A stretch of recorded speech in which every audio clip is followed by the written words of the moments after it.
Il a fait rire des millions de personnes à travers l'Europe avec rien de plus qu'une démarche chaloupée, un clin d'œil et une allure exagérément théâtrale. Aldo Maxione, l'homme derrière l'un des personnages comiques les plus emblématiques du cinéma français et italien, est passé des modestes planches de Turin aux écrans les plus célèbres des années 1970. Adoré du public, mais parfois cauchemardesque pour les réalisateurs, il a bâti une légende faite d'humour absurde et de bravade théâtrale.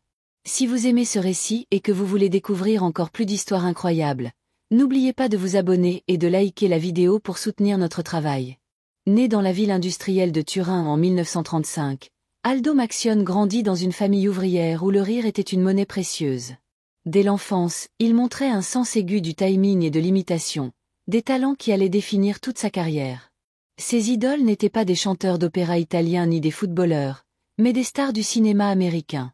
À la maison, il amusait sa famille en imitant l'énergie frénétique de Jerry Lewis et le charme assuré de Clark Gable. Il ne se contentait pas de copier, il interprétait, étudiait leur langage corporel, leur silence, leurs tics. Il comprenait instinctivement comment provoquer un éclat de rire.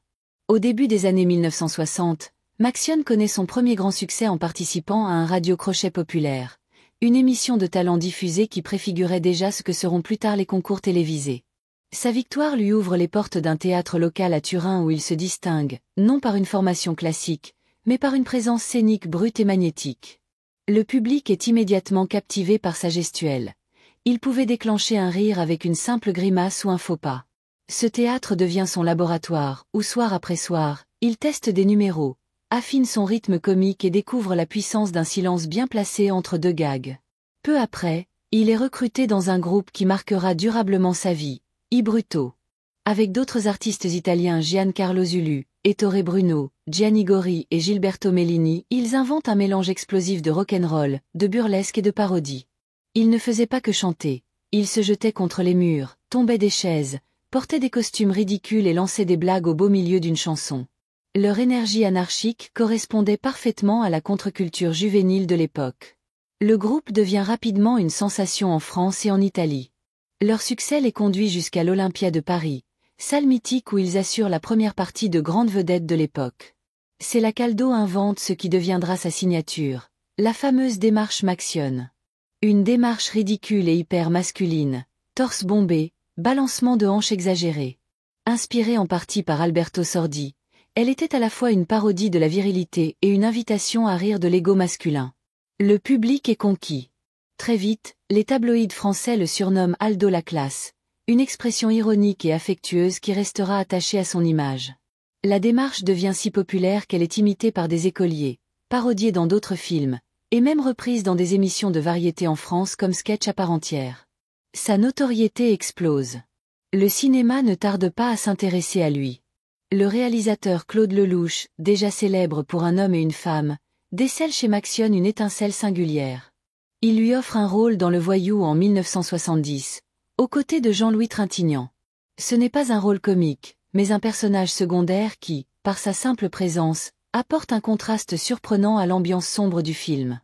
La capacité d'Aldo à voler la vedette d'un simple geste ou d'un regard frappe immédiatement les spectateurs. 2 ans plus tard, Lelouch le rappelle pour L'Aventure, c'est l'aventure. Dans cette comédie culte, il partage l'écran avec Lino Ventura, Charles Denner et Jacques Brel. Dans une scène devenue mythique, les personnages se lancent collectivement dans une imitation de la fameuse démarche de Maxione. Ce moment de cinéma scelle définitivement son statut de phénomène. Il n'était plus seulement un amuseur avec une démarche absurde, il était devenu une icône populaire. Au fil des années 1970, son charisme, son sens du timing et sa physicalité franchissent les barrières linguistiques. Il n'avait pas besoin de dialogues sophistiqués. Son corps et son visage suffisaient à raconter des histoires. Ce qui avait commencé comme un jeu d'imitation dans le salon familial s'était mué en une véritable révolution comique à l'échelle de l'Europe. Entre 1975 et 1982, Aldo Maxione est omniprésent au cinéma français et italien. Ses collaborations avec Pierre Richard sont particulièrement marquantes. Dans Je suis timide, mais je me soigne, 1978, il incarne un faux dandy assistant un héros timide joué par Richard. La chimie entre les deux acteurs, l'un nerveux et maladroit, l'autre bruyant et sûr de lui fait mouche. Le film attire près de 2,7 millions de spectateurs en France et consolide la réputation d'Aldo comme faire-valoir comique irrésistible. La même année, il retrouve Richard dans C'est pas moi, c'est lui. Cette fois, l'histoire tourne autour d'une confusion d'identité et d'ego surdimensionné dans le show-business. Aldo y joue un personnage nommé Aldo Barazuti, un vantard pris dans ses propres mensonges. Ce rôle lui permet de se parodier lui-même, de tourner en dérision son image publique.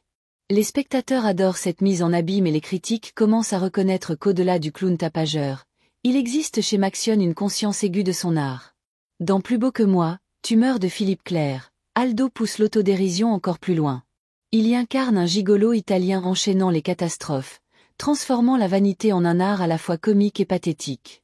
Derrière les rires, le public perçoit une vulnérabilité, une solitude qui donne une profondeur inattendue à son personnage. Mais c'est sans doute son rôle dans Mais où est donc passée la 7e compagnie de Robert Lamoureux qui reste son plus grand succès populaire. Il y joue Tassin, un soldat maladroit et distrait dont la réplique culte « Chef, j'ai glissé, chef » entre dans la culture populaire française. Les enfants l'imitent dans les cours d'école, les adultes le répètent au bistrot. Tassin n'était plus seulement un personnage, il était devenu une figure comique nationale.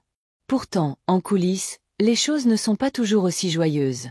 Sur le tournage, Maxion s'oppose régulièrement à Jean Lefebvre, qui incarne Pithiviers, et au réalisateur Robert Lamoureux, adepte d'une mise en scène très stricte.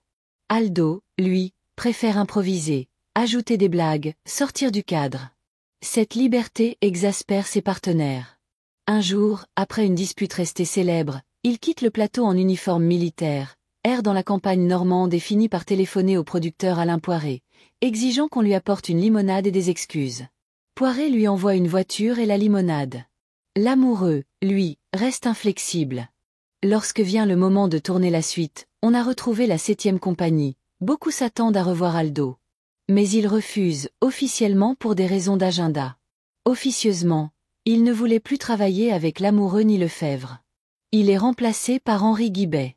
Le film fonctionne, mais les spectateurs sentent bien que la magie du trio n'est plus la même. Cette absence marque un tournant. Des rumeurs commencent à circuler sur son caractère difficile, son ego, son manque de fiabilité. Bien qu'il continue à tourner dans les années 1980, son étoile pâlit. L'industrie se tourne vers de nouvelles générations de comiques plus dociles et plus en phase avec l'évolution des goûts du public.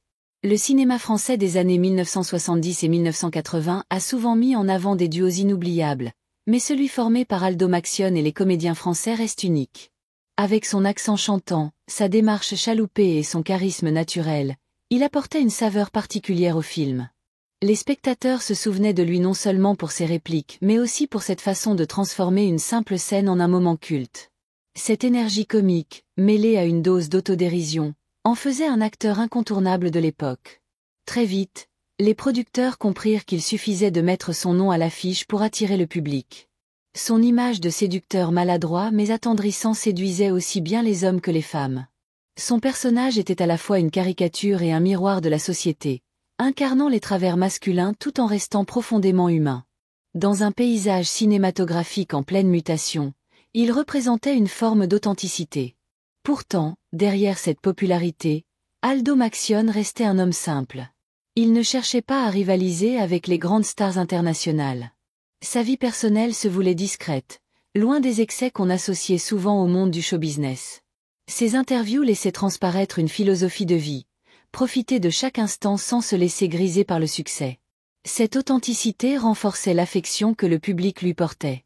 Ses films, souvent tournés en Italie ou en France, lui permettaient d'explorer différents registres. Bien que majoritairement connu pour ses rôles comiques, il sut aussi surprendre dans des rôles plus nuancés. Cette polyvalence, moins médiatisée, mérite d'être rappelée.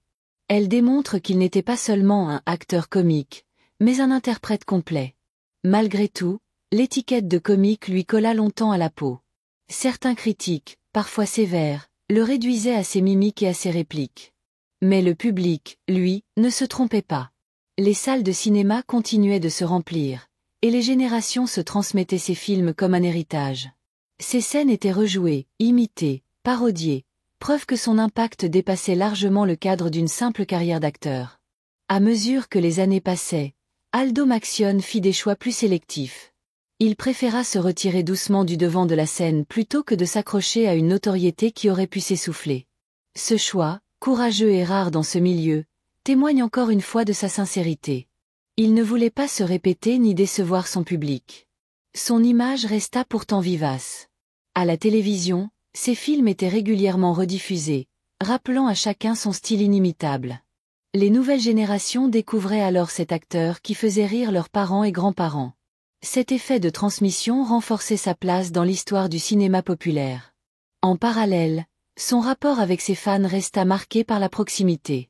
Contrairement à d'autres comédiens devenus intouchables, il se montrait accessible. Ses rencontres publiques laissaient des souvenirs impérissables. On évoque souvent sa gentillesse, son humour spontané, cette capacité à mettre tout le monde à l'aise. Avec le recul, on peut mesurer à quel point Aldo Maxione a marqué une époque. Ses rôles symbolisaient un style de comédie bien particulier, celui d'un cinéma populaire qui savait parler à tous. Il fut un pont entre deux cultures, apportant à la France une touche italienne pleine de soleil et de bonne humeur. Aujourd'hui encore, sa carrière reste un sujet d'admiration. Les passionnés de cinéma redécouvrent ses œuvres, tandis que les documentaires et hommages rappellent l'importance de son parcours. Son accent, sa démarche, ses gestes exagérés mais maîtrisés, tout cela continue de vivre dans la mémoire collective. Plus qu'un acteur, Aldo Maxione fut un phénomène culturel. Son influence dépasse largement les films où il a joué. Il a contribué à façonner une manière de faire rire, un humour accessible mais jamais dénué de finesse. Et c'est sans doute ce qui explique pourquoi son nom suscite encore de l'émotion, même plusieurs décennies après ses plus grands succès. Si son parcours nous apprend quelque chose, c'est bien la valeur de l'authenticité et du rire. Aldo Maxione nous rappelle qu'il n'est pas nécessaire de se prendre au sérieux pour laisser une trace durable. Par son naturel et son génie comique, il a gravé son nom dans le cœur du public. Alors, si vous avez aimé découvrir cette histoire et souhaitez en apprendre encore davantage sur ces figures marquantes, n'oubliez pas de vous abonner, de commenter et de liker cette vidéo pour ne rien manquer des prochaines.